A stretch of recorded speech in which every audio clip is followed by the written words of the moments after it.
Alors enchaînons.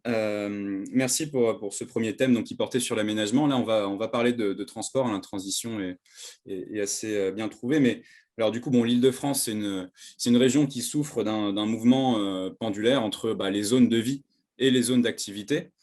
Moi, la question que j'ai à vous poser, c'est qu'est-ce que vous avez prévu pour développer une offre de transport collectif? On parle vraiment des transports collectifs, hein, mais qui soit à la fois sobre en énergie, accessible et performant. Et là, je vous propose de repartir dans l'autre sens, timer 2 minutes, et de commencer du coup par Audrey Pulvar. Audrey, c'est à vous. Timer, s'il vous plaît. Alors, sur quel, pardon, quel thème? Sur ce que vous proposez en matière de transport collectif. Ah, ce qu'on propose en matière de transport collectif sur la mobilité. Bon, évidemment, vous avez entendu parler de la mesure que je porte de gratuité progressive des transports en commun et de la poursuite des efforts à mener en même temps que la gratuité des transports pour mieux mailler le territoire, mieux le desservir avec du matériel roulant de meilleure qualité, parce que c'est ce qui accompagne toujours les mesures de gratuité du transport. Et la gratuité du transport n'est pas exclusive de la qualité ou de la sécurité, puisque l'investissement restera garanti. Nous voulons évidemment améliorer l'intermodalité entre toutes les pratiques de transport et de déplacement, améliorer les infrastructures vélo, faire le RER vélo, les relier aux infrastructures ferrées, au réseau de bus, au réseau de tramway, de navettes, et bien sûr sécuriser les parcours piétons, mettre aux abords des gares, des bâtiments administratifs, des universités, des lycées, des moyens de parking de vélos sécurisés en grand nombre. Et puis, il y aura des usages qui demeureront de la voiture individuelle. Et pour ces usages-là, nous allons privilégier, encourager l'autopartage et le covoiturage. Mais évidemment, pour nous, l'un des objectifs majeurs, c'est de réduire la place du véhicule individuel dans la part modale du véhicule individuel dans les déplacements.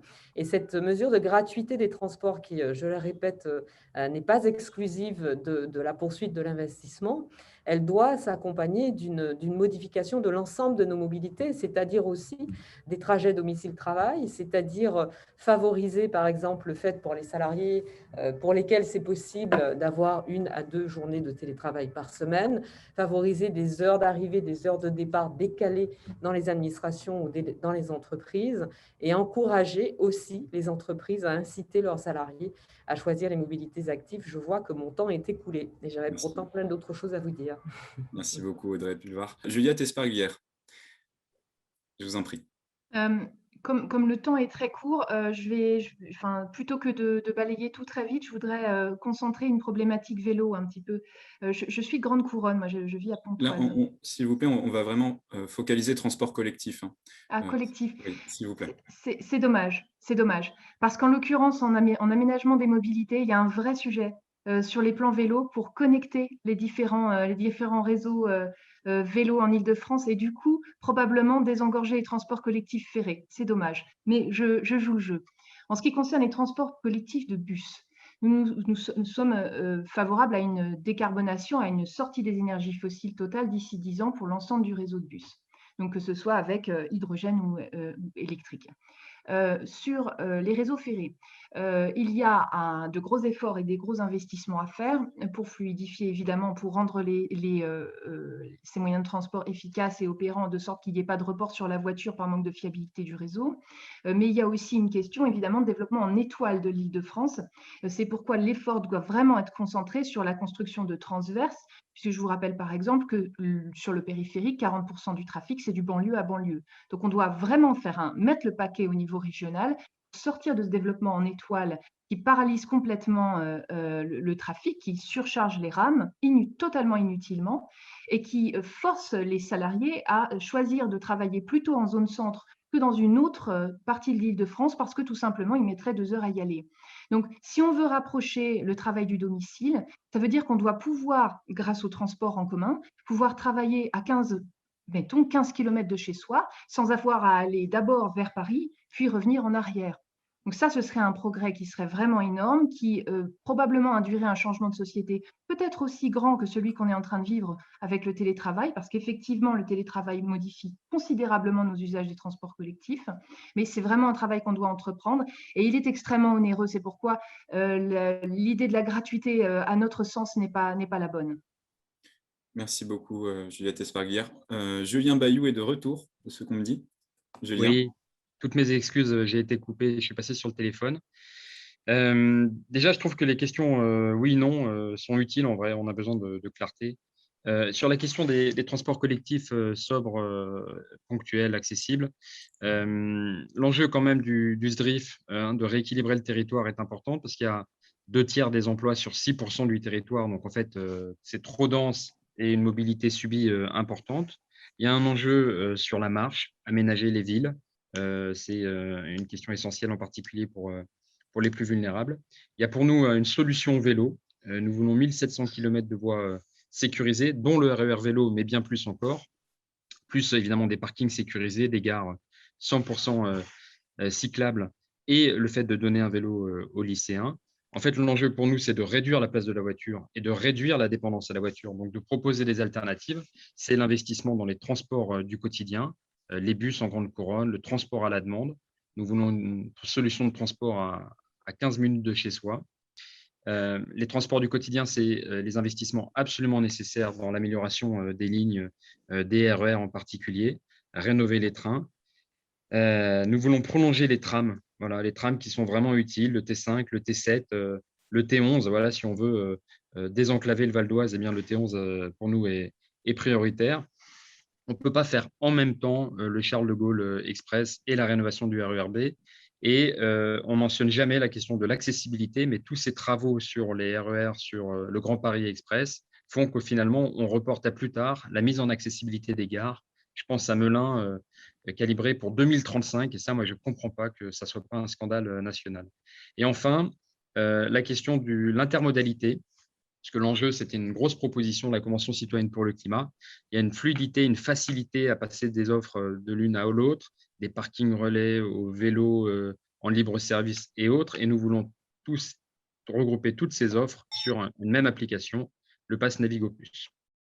Merci, Julien Bayou. Jean-Philippe Dugoin-Clément.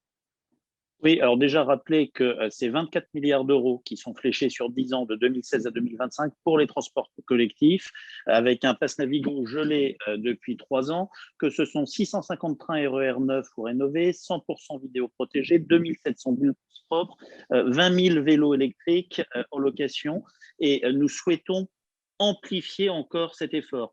Déjà en travaillant de manière forte sur des transports modernes de banlieue à banlieue, avec l'ouverture de la moitié du Grand Paris Express, la poursuite des tramways, du premier téléphérique francilien qui va sortir, qui va être fait.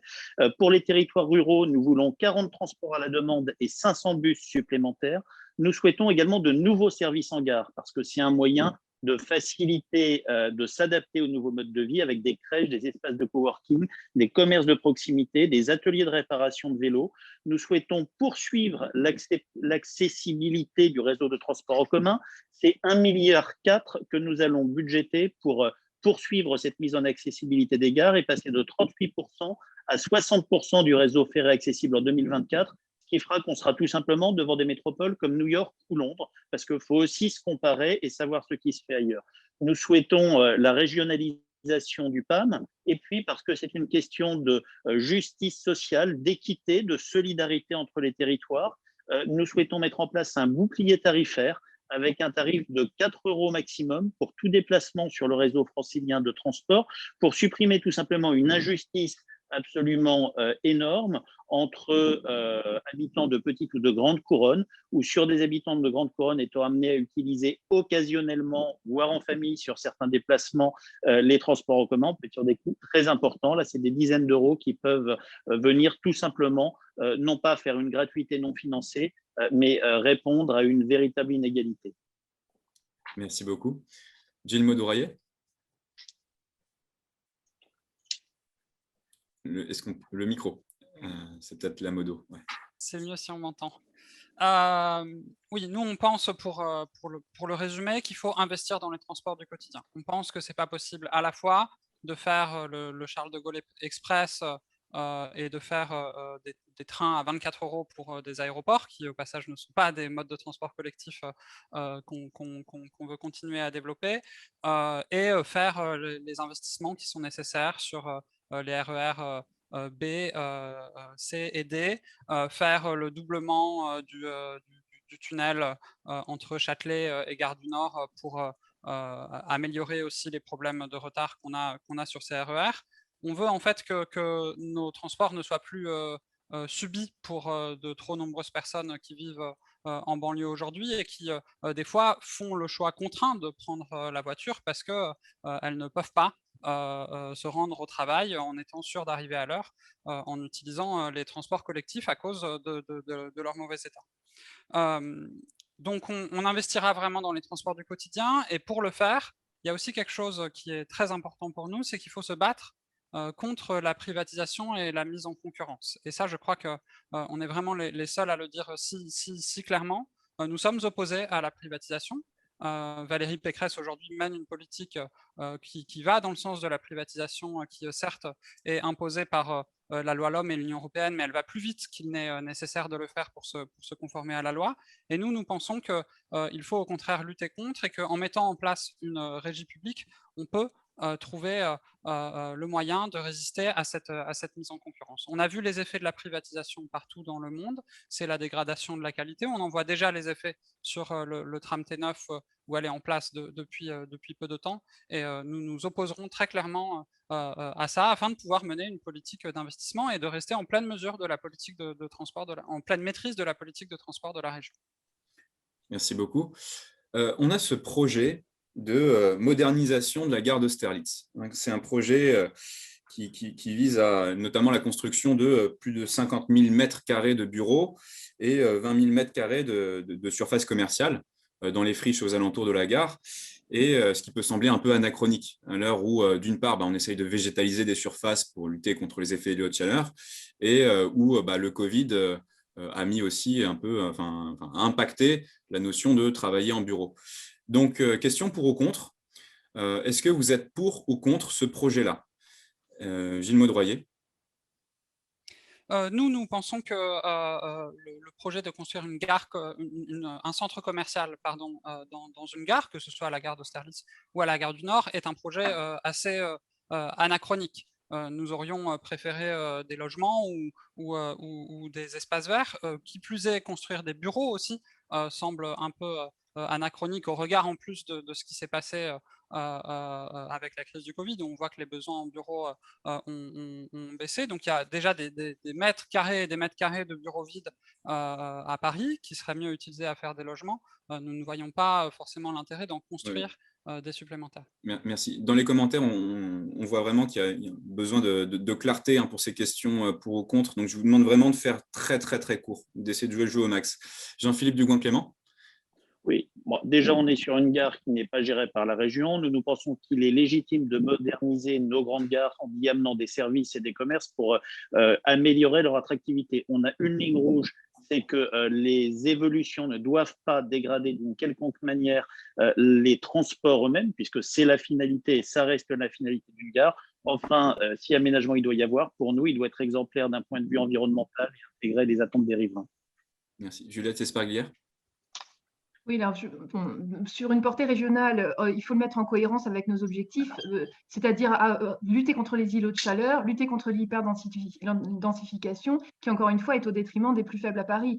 Donc effectivement, les bureaux, c'est quoi? Ça accentue le mouvement pendulaire. Je parlais tout à l'heure de 680 000 emplois à l'horizon 2035, et ils ne sont qu'à 30% prévus pour la Grande Couronne dans nos projections.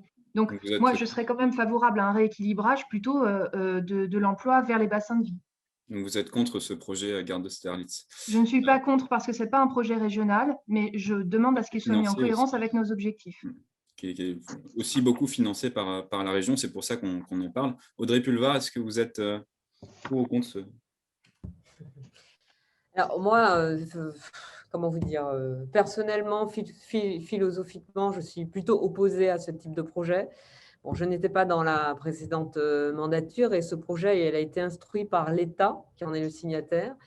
Il a été soumis à plusieurs étapes modifiées et approuvées par le Conseil de Paris. La ville n'a plus la possibilité aujourd'hui d'interférer, sauf à s'exposer à des conséquences juridiques et financières très importantes dans le cadre d'un contentieux, ce qui lui serait reproché et à juste titre par les Parisiens. Nous nous sommes mobilisés toutefois pour obtenir encore récemment une enquête publique avec une place accrue au vélo, une meilleure végétalisation, et les porteurs de projets se sont engagés à honorer cette demande. Le projet crée notamment plus de 8 000 m² de surface de pleine terre, un espace logistique, du logement, une cité du développement durable. Voilà, c'est un programme mixte qui essaie de rattraper les choses. Voilà, à titre personnel, ce n'est pas le genre de projet, enfin, construire plus de bureaux et plus de centres commerciaux dans Paris, dans les gares en général, que ce soit à Paris ou ailleurs, c'est vraiment pas ma tasse de thé. On essaie de limiter la casse. Voilà. Merci. Julien Bayou? Oui, je vais faire plus clair. On est contre, évidemment, comme on est contre le projet de centre commercial géant à la gare du J'étais Nord. très clair, hein, cher Julien Bayou. On est constant, je parlais de notre amie Juliette, que je salue aussi. On est contre, évidemment, on est constant et cohérent. On est en manif avec vous et Olivier Lemarois et on porte les vœux pour le moratoire avec Nour Durand-Rocher qui est élu à Paris. C'est un projet du passé et ces centres commerciaux où on peut acheter des macarons, des jeans de luxe, mais pas de billets de train, vraiment nous semble un non-sens. On a besoin de nature en ville, on a besoin d'îlots de fraîcheur, de gares au service des voyageurs et pas de béton en plus. Merci.